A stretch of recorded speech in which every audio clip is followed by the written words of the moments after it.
Hello everyone. Welcome again to online session of monologue classes. I'm Dinesh Kumar. I will discuss. Hello everyone. Welcome again to online session of monologue classes. I'm Dinesh Kumar. And in today's session, I will discuss,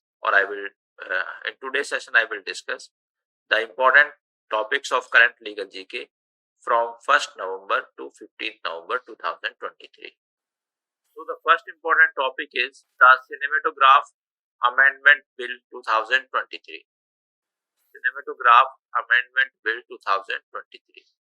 अब ये जो bill है, इससे पहले हमारे देश में एक एक्ट था,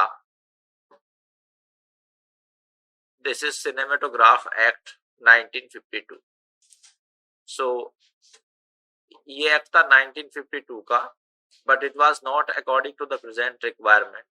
सो अब हम क्या कर रहे हैं और हमारी पार्लियामेंट क्या कर रही है, पार्लियामेंट इस एक्ट को रिपील करके इसमें अमेंडमेंट किए जाएंगे, ठीक है। और now it will become the cinematograph amendment bill है। अभी ये बिल है क्योंकि पार्लियामेंट ने इसको पूरी तरह से पास नहीं किया है, तो फिर ये बन जाएगा द सिनेमेटोग्राफ अमेंडमेंट एक्ट 2023। अब हम देखते हैं कि इसमें क्या प्रोविजंस है।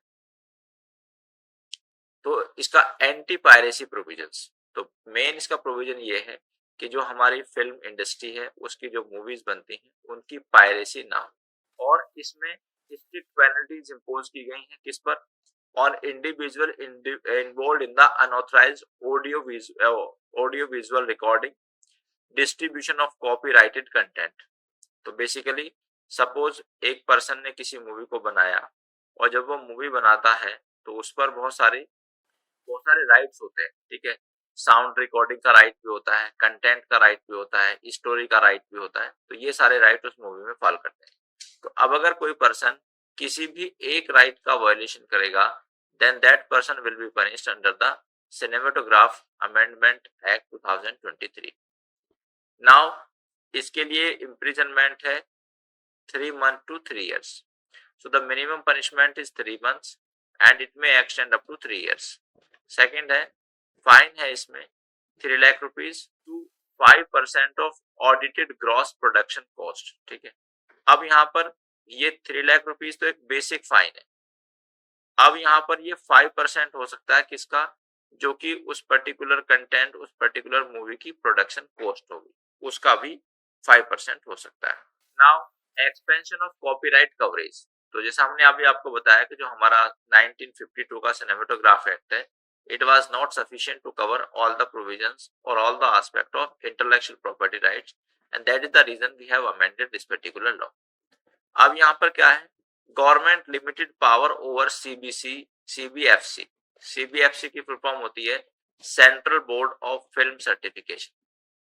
अब जो पहला वाला सिनेमेटोग्राफ एक्ट था उसमें गवर्नमेंट की रेगुलेटरी पावर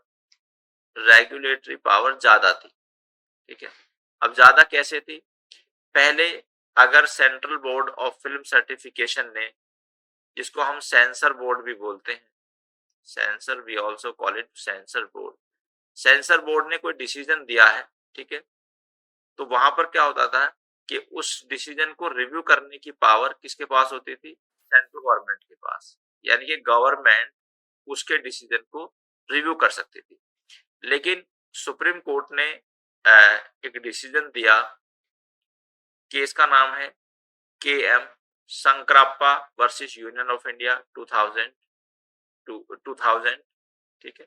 और इस केस में ऑनरेबल सुप्रीम कोर्ट ने कहा कि if CBFC has given any decision in any matter, then government will not have the revisional power with respect to that particular decision। So here जो decision होगा CBFC का, that will be deemed to be final from now onward। तो जैसे ही हमारा ये cinematograph bill act बनेगा, उसके बाद जो गवर्नमेंट की पावर है, गवर्नमेंट की जो रेगुलेटरी पावर है, वो कम हो जाएगी। अब यहाँ पर क्या है, एज रेटिंग, तो जो कंटेंट प्रोड्यूस किया जाता है, जो कंटेंट हम देखते हैं, ठीक है, उसको 3 कैटेगरीज में डिवाइड कर दिया है, ठीक है। क्या, पहला है अंडर 7, तो film suitable for children above the age of 7 with parental guidance।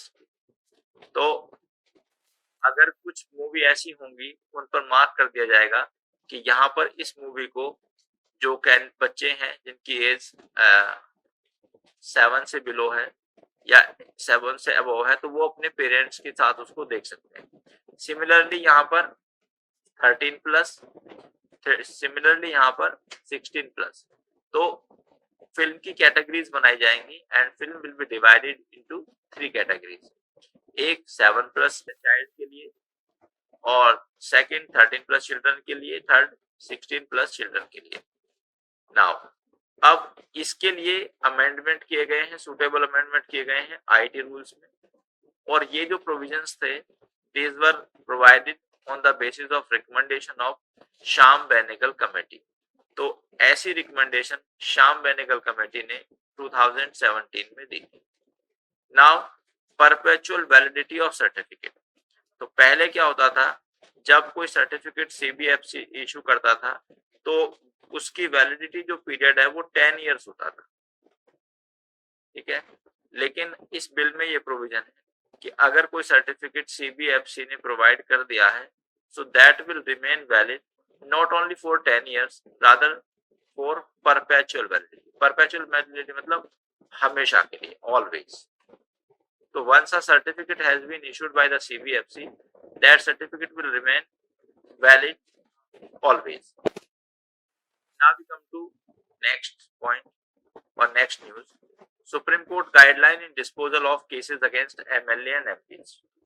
तो देखिए हमारे देश में एक रिप्रेजेंटेशन ऑफ पीपल एक्ट है 1951 का, और इलेक्शन से संबंधित प्रोविजंस जो है वो आर्टिकल 324 से 329 तक दिए गए। इनके करेस्पॉन्ड में ही और इनको सप्लीमेंट करने के लिए रिप्रेजेंटेशन ऑफ पीपल एक्ट बनाया गया 1951, और इसका सेक्शन 8 जो है रिप्रेजेंटेशन ऑफ पीपल एक्ट का, वो बात करता है डिस्क्वालिफिकेशन ऑफ लेजिस्लेटर्स। तो लेजिस्लेटर में यहाँ पर दोनों लोग आएंगे, एमएलएज एंड एमपीज, ठीक है। अब ये कहता है कि अगर कोई पर्सन किसी ऑफेंस में कन्विक्ट हो जाता है, कन्विक्ट का मतलब है कि उस पर्सन का guilt beyond reasonable doubt prove हो गया, तो उस पर्सन को 6 ईयर तक के लिए उस पर बैन लग जाएगा। Means after conviction that person will not be eligible to contest any election for the period of 6 year from the date of the conviction. लेकिन अब इसमें क्या डिमांड की जा रही है, इस पर पेटिशनर ने ये डिमांड की है कि ये जो बैन है लीडर पर, वो 6 ईयर के लिए नहीं बल्कि लाइफ टाइम के लिए बैन लगना चाहिए। ऐसी डिमांड क्यों की जा रही है? Basically there is a criminalisation of politics, criminalisation of politics. अब जो बहुत सारे लीडर्स होते हैं वो बहुत अपराध करते हैं, और particularly they have committed the offense even for which are punishable with the life imprisonment or capital punishment, ठीक है।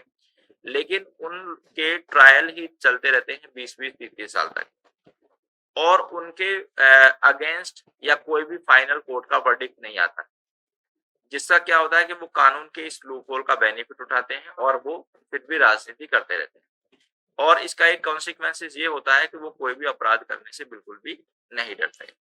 तो इस क्रिमिनलाइजेशन ऑफ पॉलिटिक्स को रोकने के लिए ऑनरेबल सुप्रीम कोर्ट ने कुछ गाइडलाइन दी, और उन्होंने क्या कहा है कि जो chief justice of high courts हैं हमारे, तो हमारे देश में 25 हाई कोर्ट्स हैं, और एक हाई कोर्ट में एक चीफ जस्टिस होता है, that can take suo motu cognizance of the speedy resolution of pending criminal cases involving lawmaker। suo motu का मतलब होता है अपने आप, तो यहाँ पर suo motu cognizance की पावर उनको दी गई है, और उनको किसी की पेटिशन का इंतजार नहीं करना।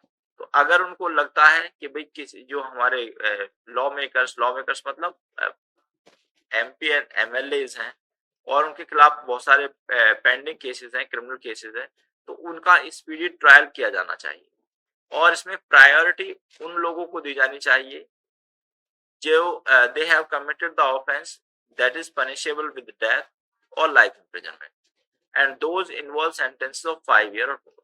यानी कि जिस भी लीडर ने कोई ऐसा ऑफेंस करा है जिसमें मिनिमम 5 साल या 5 साल से ज्यादा की सजा दी जा सकती है, या उन्होंने कोई ऐसा ऑफेंस करा है जिसमें कि लाइफ इंप्रिजनमेंट सजा दी जा सकती है या फांसी की सजा दी जा सकती है, ऐसे मामले में उनका ट्रायल जो है वो प्रायोरिटी बेसिस पर होना चाहिए। और यहाँ पर chief justice of concern high court को पावर है कि वो सुओ मोटो कॉग्निजेंस ले सकते हैं। साथ ही साथ जो हाई कोर्ट के पास ये पावर है कि वो जो सबऑर्डिनेट कोर्ट है उनको डायरेक्शन इशू कर सकते हैं कि आप इन केसों का स्पीडी ट्रायल करो। Now we come to next, election symbol allocation. तो बेसिकली क्या है, जब कोई भी पॉलिटिकल पार्टी होती है तो पॉलिटिकल पार्टी दो तरह की होती है हमारे देश में, एक नेशनल पॉलिटिकल पार्टी और दूसरी होती है स्टेट पॉलिटिकल पार्टी। तो पॉलिटिकल पार्टी का जो रजिस्ट्रेशन होता है वो होता है इलेक्शन कमीशन के यहाँ पर, और उस पॉलिटिकल पार्टी को एक सिंबल अलॉट किया जाता है और वो पॉलिटिकल पार्टी उस सिंबल को एक्सक्लूसिवली यूज कर सकती है। अब ये किस कानून के अंदर अलॉट किया जाता है, तो this is the election symbol reservation and allotment order 1968। ये कानून बहुत इंपॉर्टेंट है। इस लॉ के अंदर उनको ये इलेक्शन सिंबल अलॉट किया जाता है। फिर उसके बाद अगर किसी पॉलिटिकल पार्टी को एक इलेक्शन सिंबल दे दिया तो उस पॉलिटिकल पार्टी का एक्सक्लूसिव राइट होता है उस पर्टिकुलर इलेक्शन सिंबल पर। इसका पैराग्राफ 15 एम्पावर करता है इलेक्शन कमीशन को to resolve dispute among rival group. तो अगर किसी पॉलिटिकल सिंबल को लेकर दो राइवल ग्रुप्स में कोई डिस्प्यूट होता है तो इसका डिस्प्यूट को एडजुडिकेट करने का राइट किसके पास है, इलेक्शन कमीशन के पास। Election commission is the sole authority for deciding the dispute mergers under the order validated by Supreme Court in the case of। तो बेसिकली इसके इलेक्शन कमीशन के पास ऐसे डिस्प्यूट को रिजॉल्व करने का एक्सक्लूसिव राइट होता है। ये ऑनरेबल सुप्रीम कोर्ट ने Sadiq Ali versus election commission of India 1971 के केस में डिसीजन दिया। Now we come to mercy petition.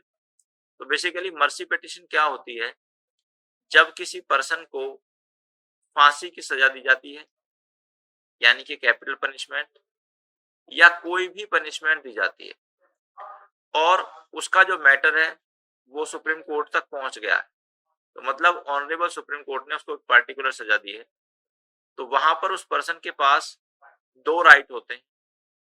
एक राइट होता है कि वो आर्टिकल 161 में मर्सी पिटीशन फाइल करे गवर्नर के सामने। दूसरा राइट होता है कि वो आर्टिकल 72 में मर्सी पिटीशन फाइल करे प्रेसिडेंट के सामने। अब यहां पर ऑनरेबल सुप्रीम कोर्ट ने एक डिसीजन दिया था, केस का नाम है मारू Ram versus union of India, और इस केस में ऑनरेबल सुप्रीम कोर्ट ने ये डिसीजन दिया था कि जब प्रेसिडेंट या गवर्नर मर्सी पिटीशन को डिसाइड करते हैं तब प्रेसिडेंट या governor must act on the advice of council of minister. तो basically there is article 74 clause 1, वो ये डायरेक्शन देता है प्रेसिडेंट को कि प्रेसिडेंट अपने सारे डिसीजन काउंसिल ऑफ मिनिस्टर की एड एंड एडवाइस पर ही लेंगे। सिमिलरली आर्टिकल 163 क्लॉज 1 है, ये गवर्नर के लिए डायरेक्शन देता है कि गवर्नर अपने सारे डिसीजन स्टेट की काउंसिल ऑफ मिनिस्टर के बिहाफ पर ही लेंगे। अब जो हमारा नया कानून अब प्रपोज है, भारतीय नागरिक सुरक्षा संहिता, ठीक है, इसका सेक्शन 473 क्लॉज 1 जो है वो ये कहता है कि कोई भी पर्सन सुप्रीम कोर्ट के डिसीजन के बाद 30 दिन में वो अपील फाइल कर सकता है गवर्नर के यहाँ पर। तो देखिए पहले हमारे यहाँ पर जो कॉन्स्टिट्यूशन है इसमें एक्सप्रेसली मर्सी पिटीशन वर्ड का यूज नहीं किया गया है, ठीक है, और ना ही ये मर्सी पिटीशन एक्सप्रेसली हमारे किसी कानून में पहले से थी।